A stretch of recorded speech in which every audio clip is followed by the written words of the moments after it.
They called it paradise. White columns rising against the southern sun, the scent of sugar and cotton heavy in the air, fields stretching to the horizon like an ocean of obedience. Birds sang, carriages rolled, and the laughter from the big house echoed across acres of manicured hell. But beneath that beauty lay something filthy, a world built on torment, silence, and secrets too disturbing to appear in any school book. You've heard of chains, you've seen the whips, but the real horror of the plantation wasn't always in the lash.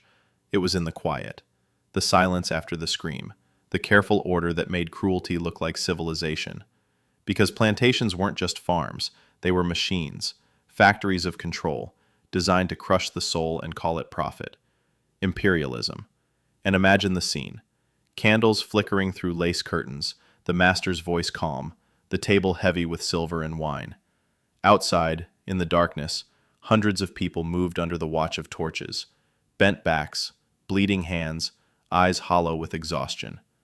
The house glowed like a temple, but its foundations were soaked in human pain, and when the sun went down, the ghosts of that world came alive. What really happened when night fell on the plantation? The story begins in the early 1700s and stretches deep into the 19th century, across the humid South and the burning Caribbean. Vast estates owned by white elites who called themselves gentlemen and Christians. They wore civility like perfume, masking the stench of brutality beneath. To outsiders, these plantations seemed orderly, prosperous, divine. But behind every gate, every iron key, was a private kingdom, a dictatorship built on the breaking of human beings. The plantation was the perfect illusion, elegance above, agony below. A place where the master was both king and God, where laws bent around his desire, and morality meant whatever protected his profit. He spoke of honor, yet traded lives like cattle. He preached the Bible by day and committed unspeakable acts by night. His wealth gleamed, his conscience rotted. Each plantation was a small empire, complete with its own hierarchy, language, and rules. The mistress ruled the domestic sphere, dressed in silk and resentment. The overseer, often a poor white man, enforced the master's power with the whip, turning brutality into his only a chain. Enslaved people were forced to attend sermons about obedience and sin, taught that rebellion was evil and submission was godly. Servants, obey your masters, the preacher intoned, his Bible gleaming like a weapon. Faith became another cage, one that didn't need iron. Even mercy became manipulation. A bowl of food, a pat on the head, a false kindness that bought silence. From the outside, it all looked civilized. Music from the parlor, the scent of magnolia and mint drifting through the air. But step behind the facade, and the truth crawled like rot beneath painted walls. There were rules for everything. Who could speak, who could look, who could breathe in whose presence. Even laughter had limits. And if those limits were broken, punishment came swift, public, and cruel. Meant not only to hurt, but to teach everyone else what defiance cost. The plantation wasn't a place. It was a performance. Every role was scripted by power. The master pretended to be benevolent. The mistress pretended to be moral. The enslaved pretended not to hate. Beneath every meal and prayer was a layer of fear, a whisper of rebellion. Because everyone knew, the moment the mask slipped, blood would flow. While the rhythm began again. Whistles, bells, the sound of chains brushing against dew. Bodies moved in perfect rhythm, bending, picking, cutting, carrying. The same way machinery moves when oiled with suffering. Overseers rode through the rows, eyes sharp, whips coiled like serpents ready to strike. The air was thick with heat and human breath. From sunrise to sunset, lives were measured in pounds of cotton, in gallons of sugar, in profit per head. Dehumanization wasn't a byproduct. It was the design. To own someone completely, you had to erase who they were.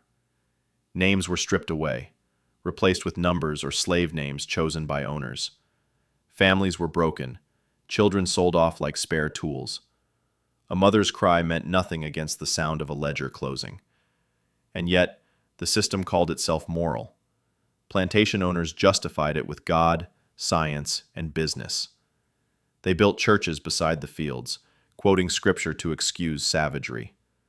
They called it civilization, as if whipping a man was a form of teaching him order. Something else entirely. The laughter from the big house masked other sounds, quieter, crueler, and far more disturbing. Because behind the marble floors and lace curtains, the night revealed its secrets, and those secrets were nasty. When night fell, the plantation transformed. The same fields that glowed golden in daylight now shimmered with moonlight and menace. From the mansion came music, piano keys, soft laughter, the clink of crystal. But beyond the lamplight, closer to the quarters, there were other sounds. A muffled cry, a door closing, footsteps on wooden floors where no one was supposed to walk. Peme belonged to labor. The night belonged to secrets. There were rooms in those grand houses that guests never saw. Rooms without windows. Rooms that didn't appear on maps. Hidden spaces where punishments were carried out, where spirits were broken. Some were called discipline chambers, others storage rooms. But those who survived them called them something else entirely. Hell. In those rooms, cruelty wasn't always loud. Sometimes it was silent, deliberate, ritualistic. A mistress's cold order, a master's whisper, a servant's trembling hands forced to assist. These weren't moments of rage, they were moments of power, rehearsed, repeated, justified. Sexual exploitation was the plantation's dirtiest secret, though everyone knew it. Women and men were treated as property, their bodies used, their pain dismissed. White masters often fathered children with the very people they enslaved, only to sell them or deny them. The hypocrisy was staggering. Public virtue, private sin. Every innocent face in the quarters carried a story someone in the big house wanted forgotten. And yet, white mistresses, trapped in their own cages of obedience and jealousy, became enforcers of that silence. Many took out their humiliation on the enslaved women forced into their husbands' beds. Beatings, scalding water, starvation. Punishments for crimes born of power, not consent. They called it justice, but it was rage, cold, contained, and devastating.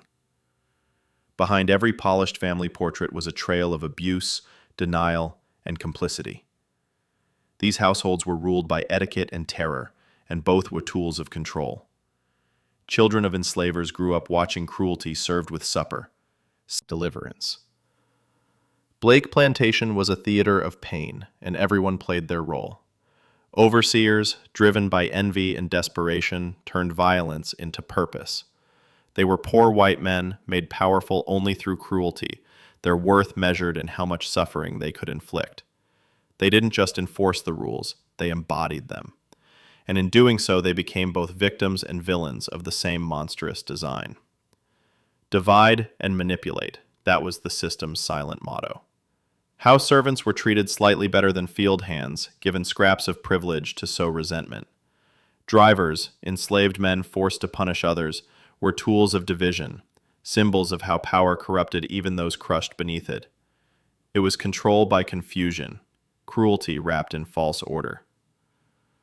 Some nights the punishments were spectacles, bodies displayed as warnings, pain turned into theater.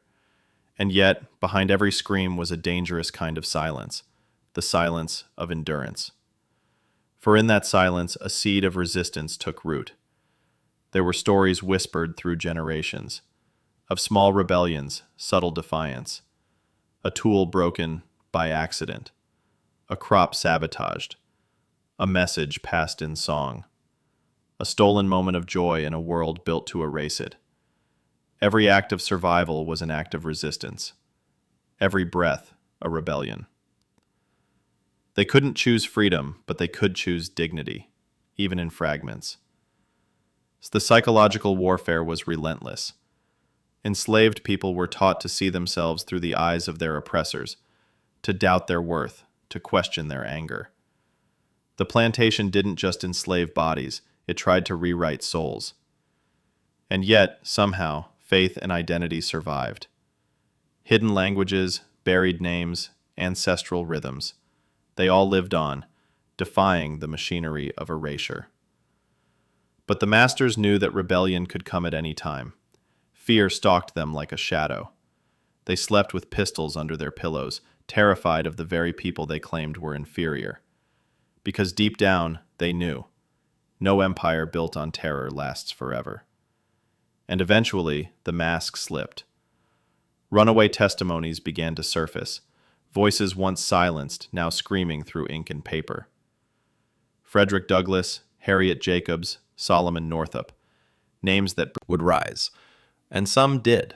The Haitian Revolution sent shockwaves across the Atlantic, enslaved men and women overthrowing their masters, proving the lie of white supremacy wrong in one bloody stroke. The truth could no longer be contained within the fences of the plantation. By the mid-1800s, the world began to see slavery not as tradition, but as infection.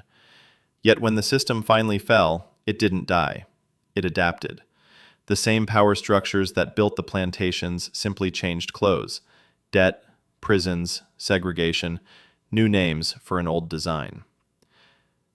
The shadow of the plantation lingered. The benevolent master began to spread, a comforting lie to protect white guilt. Southern families rewrote history in their favor. Songs, novels, and later films turned the horror into nostalgia, a lost paradise where everyone supposedly knew their place. The truth was buried under lace and lies. Tourists now walk through those same grand halls, sipping wine, taking photos, calling it heritage. Weddings are held on soil soaked in blood. The past sanitized, the pain polished away. But the walls remember, the ground remembers, and so do the descendants of those who lived and died there. History has a way of whispering, through documents, through songs, through the stillness of places too haunted to rest. Because the dark secrets of plantation life were never buried, they were only waiting for someone brave enough to listen.